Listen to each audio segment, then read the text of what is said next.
Brothers and sisters, yesterday we saw Saint Manuel's reaction, trying to account later on in life that experience that he had in front of the tabernacle in this abandoned church, the first parish that he was assigned to. And there he discovered, as we saw, the gaze of Jesus looking at him from the tabernacle. He was given a great grace to be aware that he was in front of a living person, and more than just a living person, he was in front of a divine person, the person of Jesus Christ, the second person of the Trinity. And so this awareness that he had would mark his whole life. And as I said yesterday at the end, kind of maybe cut short a bit abruptly. And I just want to go on a little bit about some few other things that he said in that same account of that encounter that had changed his life.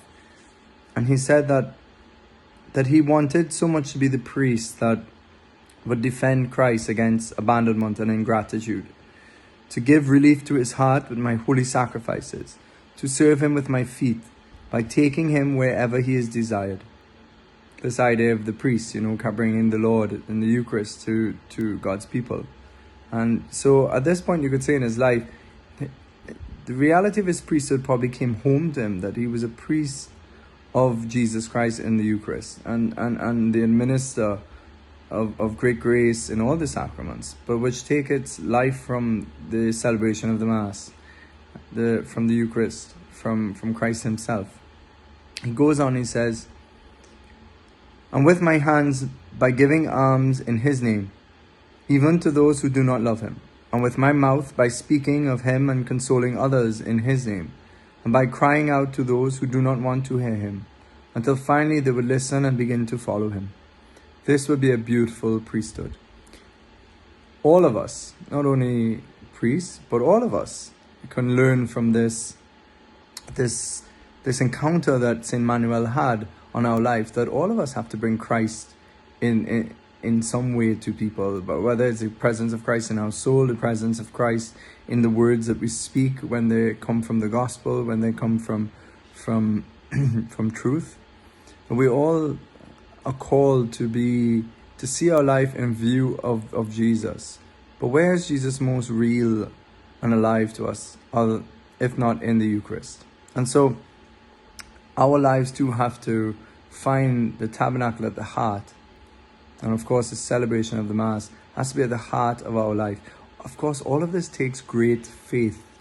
And that's the difference, that's maybe the difference sometimes we see about why, take the extreme example of, say, Carthusian monks and nuns.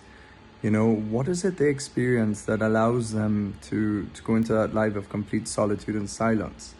If not, they have a profound faith in the reality and the presence of God, and a reality of God that is totally satisfying to the heart, or that allows a heart to leave all things for the sake of this God. And so we all have different levels of faith, and we have to ask the Lord to help us grow in faith, grow in the awareness of the truths of our faith. And the same thing is true for the Eucharist. All of us, I think, in some form or fashion, could be very much tempted to a lack of faith around the Eucharist. We might know this is the Lord, but we might express forgetfulness around it. For example, like in the church, if we come into a church and people are praying and we continue to have conversations, or we just have big long chats and catch up, yes, that's a good thing to speak with one another, but time and place is what's important. And when we do that in the church, we almost express a lack of faith about where we are, of forgetfulness. And if we really understood that the Lord of all glory was there in the tabernacle, then the atmosphere in the church would be different. And Bishop Emmanuel, Saint Manuel, says this, and he recognizes in the dirty cloths, in the cobwebs around the tabernacle, with the disheveled church, a lack of faith. That if the people had understood that this was the Lord was really here, then they couldn't but treat that church differently. that they would have had it clean, immaculate. They would have pulled out the best things. And so, but this has to be a challenge for all of us. Does my life really speak of the faith and love of this amazing mystery of Christ in the tabernacle? You know, do I, when I go to Mass or adoration, do I try to prepare beforehand? When I receive Holy Communion, I've just received the Lord. I've just received the entire point of my whole life and journey. And do I linger after Mass in thanksgiving? Sometimes we have duties, we have to go, but my experience has been, and my own temptation has been, that to engage in talk or conversation straight after Mass, and we forget what we really were about. And we miss out so many graces of healing, graces of interior transformation. So the point is just we question ourselves today about our own faith and love around the Eucharist.